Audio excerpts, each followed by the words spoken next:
Hey everybody, Mark Herman, aka LA Bengals fan on most of the major platforms, and I am joined by Sam Schneider from Primetime Sports Talk.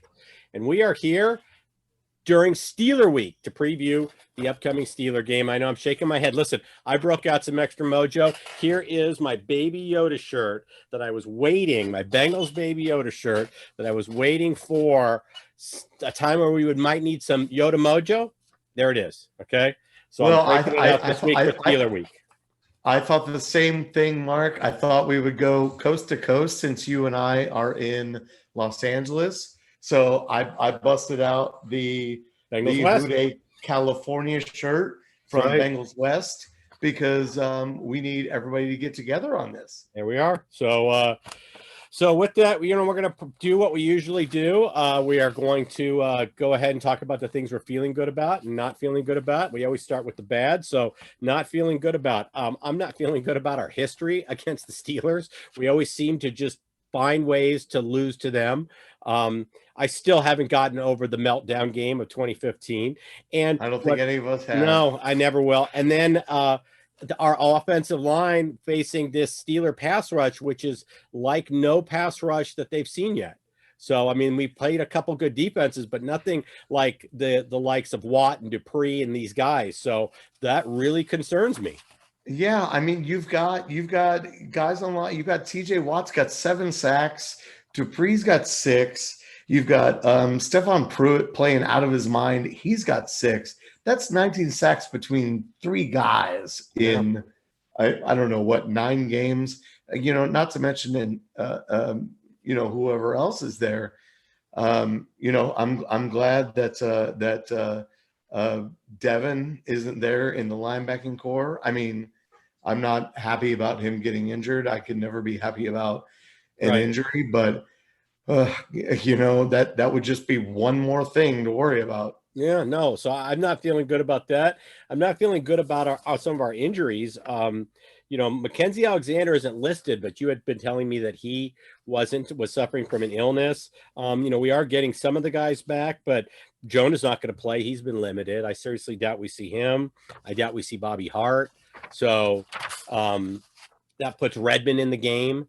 And then obviously Spain and Finney, who we've just acquired. But this line up against that pass rush and I still don't have, regardless of what we talk about on the coaching, I still don't believe in Turner. So I'm concerned. This concerns me. This is a game that can be a big problem. And I want to keep Burrow not just, upright. I want to keep him healthy.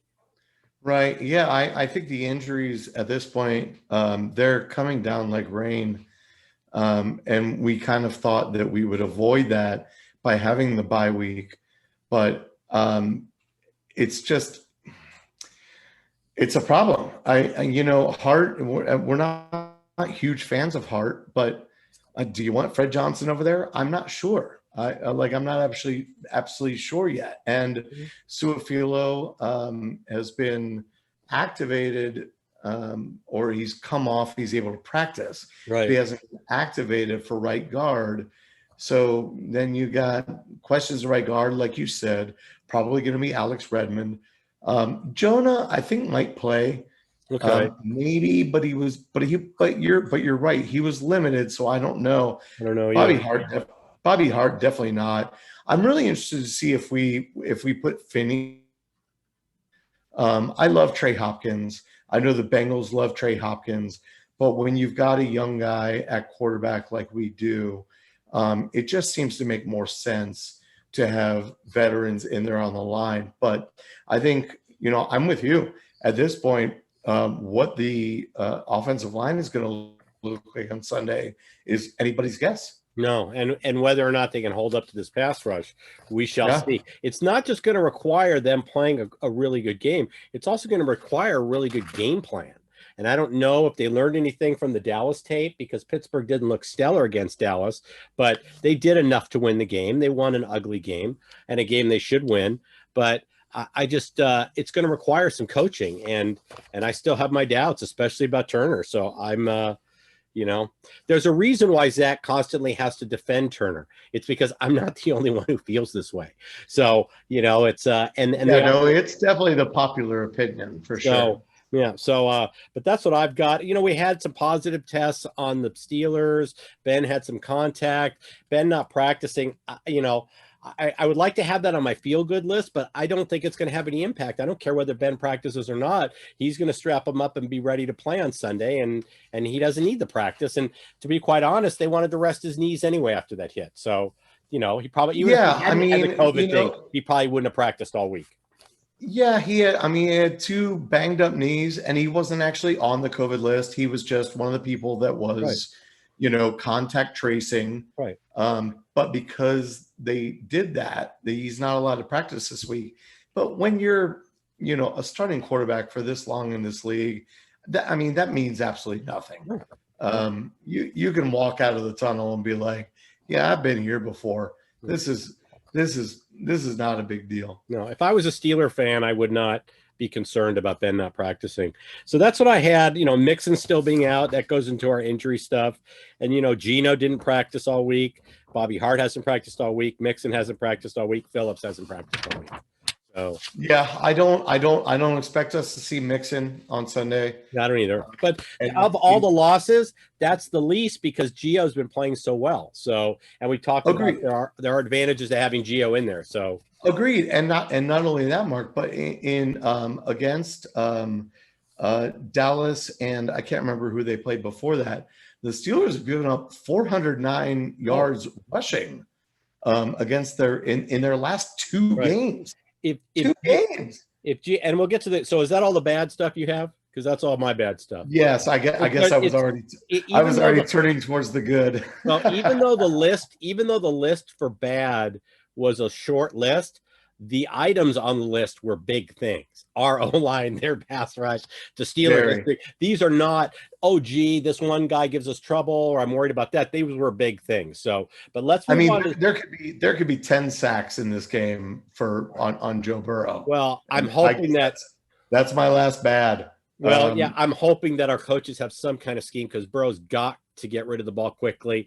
You saw Dallas had a rookie quarterback playing, and that's exactly what he did. He got rid of the ball quickly. So, yeah, Garrett Gilbert, and he played great, and he almost led him back to a victory. He played great for a journeyman quarterback who was basically the fourth string practice squad guy who's played for, I think, 7 teams so far in his career, and he did outstanding. So yeah. Well, that transitions immediately into the good because number one, Ben is hurting. That was a wicked hit he took, high low. He was kind of bent in both directions. Wasn't written for the guy to get hurt, but didn't shed a tear when I saw the play. We're coming off our bye week. There's a positive, and you talked about it. They gave up yards last week. They looked very beatable against Dallas. They looked very beatable. The way Tennessee stormed back in the second half the week before, they've given up a lot of points and a lot of yards. And if we can come up with a scheme where we can run the ball, maybe getting the ball to Gio quickly on the outside, long tosses, screens, things like that. If we can do that and really get Gio involved in the ground game, I think we can have some success against this team. Yeah, I agree, and having Devin Bush out, I think is a big deal. Oh yeah, it's a huge because Pittsburgh has not been outstanding against the pass. They're kind of middle of the pack, maybe just below average. So this is the week, especially facing that pass rush, that we need to continue going to Tyler Boyd. I mean, Tyler Boyd he's 7th in the NFL in catches. He's 12th in the NFL for wide receivers in targets. And he's only played 8 games. A lot of people he's going up against, when you look at these stats, have already played 9. 51 targets, 584 yards. We need to keep dumping it to him over the middle. And like you said, catch Gio out of the backfield. That is a really big deal. And it goes back to what we said. The bonus about having Gio on the field the whole time is that we're not selling the fact that we're going to pass. He might be running the ball. And, we talked about the rush yards. So he he might be able to gain ground. But the best part is it's not like we bring Gio in and they're like, oh, they're going to throw the ball. Right. But now maybe he gets a little more space, or maybe he does a quick chip block and, drops out to the side, and Burrow hits him on the run and he picks up 25 yards. Mm-hmm. I think that and Boyd is the recipe. Right. Well, and Boyd's coming home. I mean, Boyd played his college, grew up in Pittsburgh. He played his college ball at Pitt. And so, he's seeing his family when he's there, having dinner with mom, when he's in Pittsburgh. Home cooking. And he's going to be, he'll have a good game. I'm confident Boyd will show up. So, but it's worth noting also that I don't think people realize that T. Higgins has already got 33 catches, and he's got 488 yards. He's barely trailing Boyd, and I don't think any of us thought he would have that sort of impact. Right. So, I mean, that's exciting too. I mean, Pittsburgh is not fantastic against the pass, so even if we fall behind, I have confidence that we can move the ball. Yeah, we're going to put up points. My concern is more of the Pittsburgh defense against our offense. That's my bigger concern, especially the pass rush. So also we didn't talk about it, but Evans and McKenzie are off the COVID list, and Hubbard's back. Hubbard's been back. So, and Hubbard, I don't even think was listed on the injury report. So he's back.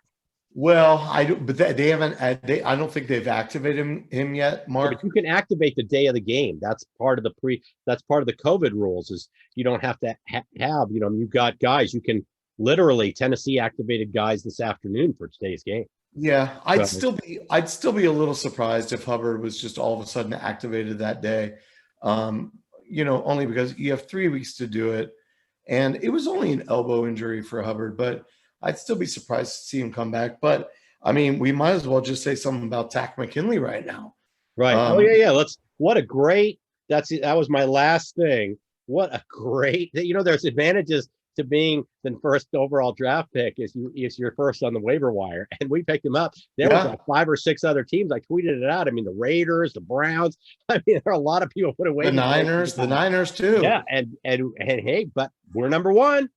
So great, former first round pick, just absolutely. And the Bengals get him on a short-term rental because this is the last year of his rookie deal. Atlanta just wanted to clear out the space. Clearly, they weren't going to re-sign him. We get to kind of audition him. Maybe we can.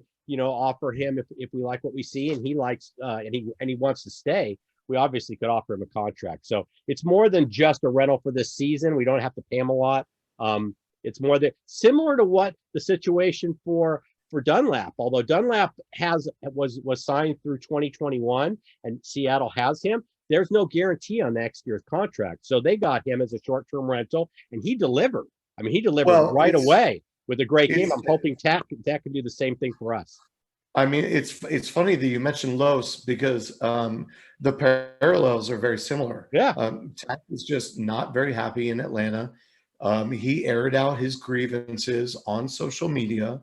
I'm assuming when he met with the Bengals, they said, listen, we just got out of a situation dealing with this kind of stuff. So we're not down with this. But here's a guy that went, I think he went 26 overall by Atlanta in 2017. He's got 17 and a half sacks in 3 years, 22 tackles for loss, 45 quarterback hits in 49 games. Those are good numbers. Oh yeah, no. This was almost like the universe paying us back. We kind of let Carlos go, and Carlos delivered. If you watch that game in Seattle, I mean. He had tip balls. He pressured the quarterback. He for being rotated in the beginning Carlos, of the beginning, and I think beginning of the season, right? No, I'm talking about when he played for Seattle and was rotated in. Carlos Dunlap had a great effort for them, and I'm hoping we can get the same thing out of McKinley. I really am. Well, I'll parallel it again real quick. It's funny that we mentioned Seattle because Tack's first game this season, September 13th against Seattle. He hit Russell Wilson 6 times. Okay, 6 times. You know That's huge. You know what? You want to endear yourself to this fan base. Hit Ben 6 times.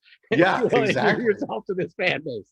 Exactly. So I hope we see him in there. I hope so too. You have You to know, be, a lot of people see the news and they say, well, the casual fan is like, I don't really know who that guy is or what it really no. means to me. But this guy is good. He was just, disgruntled in Atlanta, just like Carlos was here. Right. Yeah. And we wouldn't have brought him on if he didn't say, yeah, no, I just want to be somewhere else right now. Yeah, So well, he left a declining team. Atlanta's declining. Ryan's aging. You've just lost your quarterback. Or you're just lost your coach. You let him go. You've got Morris in the interim coach. I mean, there's a team on the decline in a very competitive division with Tampa Bay and New Orleans and what Carolina looks like. Carolina's surprising, and here he is coming to an up and coming team. I mean, a rookie quarterback who looks like he's the real deal and is a star. well, I mean, there's a lot of excitement. He's good core, so and a very loyal fan base. Atlanta got trade offers for him and they refused them. Right. They were getting offers for like third and fourth round picks and said no, no, no.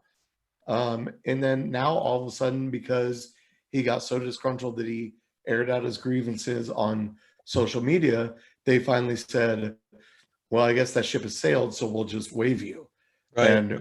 And we were just there holding our hands out saying, come this way. This is the benefit of being, very high up, or we're the top of the food chain when it comes to the waiver wire. So Totally. and when you see the 5 or 6 teams that reached out to that wanted him, you realize that we got a keeper here. So hopefully I would love to see him this week. So let's get right into the predictions. I tweeted this out. Mike Florio actually picked this upset. 27-24. He said the Steelers have been winning ugly for too long. This is the week they lose one.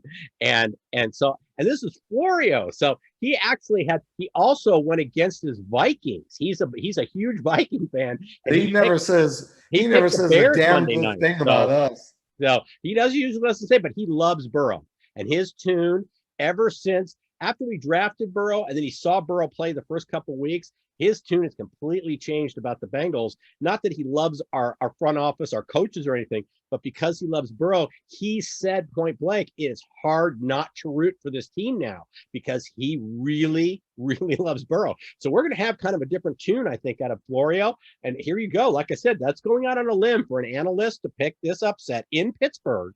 And he especially one that doesn't usually give us a lot of credit. Right. So we'll see. But what is your prediction on this game? Man, I went back and forth on this so much because I really, really want to pick the upset here. I really do. And, in the Cincinnati and Pittsburgh series, when we're reasonably matched, it seems like we win there and they win here. I can't do it. I can't. Okay. I can't pick the Bengals. I'm gonna take Pittsburgh 27-19. I think we're gonna get way more field goals. I think the sacks are gonna cost us in the red zone and keep us from getting to pay dirt the amount of times that we need to. And I hate to say that, but I do want to say before you say yours, I do want to say this is absolutely a game we could win. And I said that before the Tennessee game too, before I picked Tennessee. This is absolutely a game we could win as long as we snap those passes over the middle quickly and get Gio going. Okay. I am going to be, and I'm usually the cup half empty guy, and I'm the one who says our coaches can't scheme and won't come up with a plan, but they had 2 weeks to put together a plan. Okay. And they had a Dallas game that literally showed them blueprints of what they can accomplish with Devin Bush not back there. And Devin Bush not being back there is a huge thing because if you look at how much more points the Steelers have given up since he left, it's similar to Arizona with Chandler Jones being out. And now all of a sudden you watch Miami put up all those points last week. I mean, Devin Bush, the loss of him has had that much of an impact. I really think this is a game we could steal. And we have Tyler Boyd, who loves to play there. And you're right. When we win games against the Steelers, it's usually at Heinz Field. It's I'm usually in remembering the Pittsburgh. Brian Simmons interception of Ben leaping over Randall L. You know, when we had Chad Johnson back, back in the day. I'm remembering that game, and that was at Heinz Field. So I am actually going to pick the upset. I'm going to take the Bengals this week. Please, coaches, don't leave me out on a limb. Tell me you have a plan. Tell me you have a plan, but I am going to take them. And I have a similar score. I'm 27-23. Bengals with the upset. So I love it. I love it. Do it.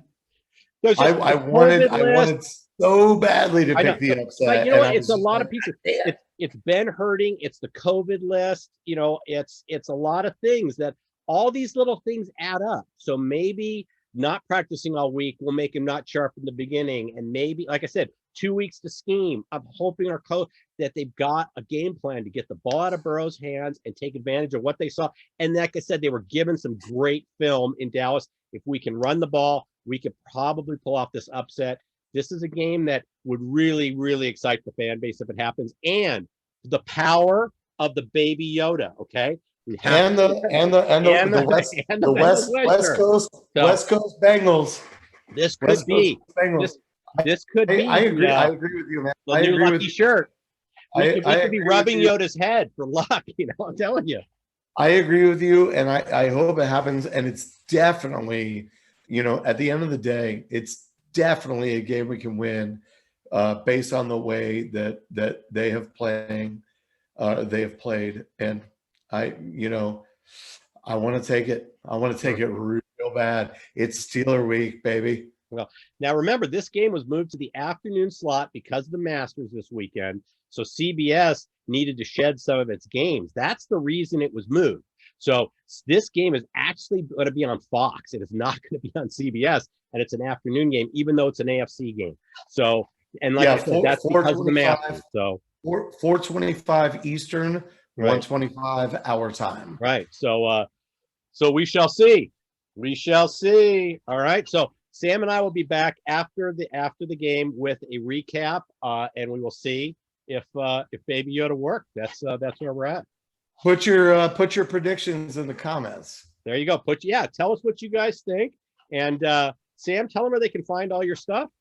Absolutely. On Twitter at Buy and Sell You. I write for Primetime Sports Talk, which is at Talk Primetime, or primetimesportstalk.com. And if you don't subscribe, please subscribe. That's all we ask. Just hit the little logo there, hit the subscribe button, and we would really appreciate that. And we will be back, hopefully, after a Bengal upset victory at Heinz Field. This would be another signature win if we could pull this off. So with that, I'm going to say hooday, everybody, and we will see you after the game on Sunday. Take care. Hooday. Hooday.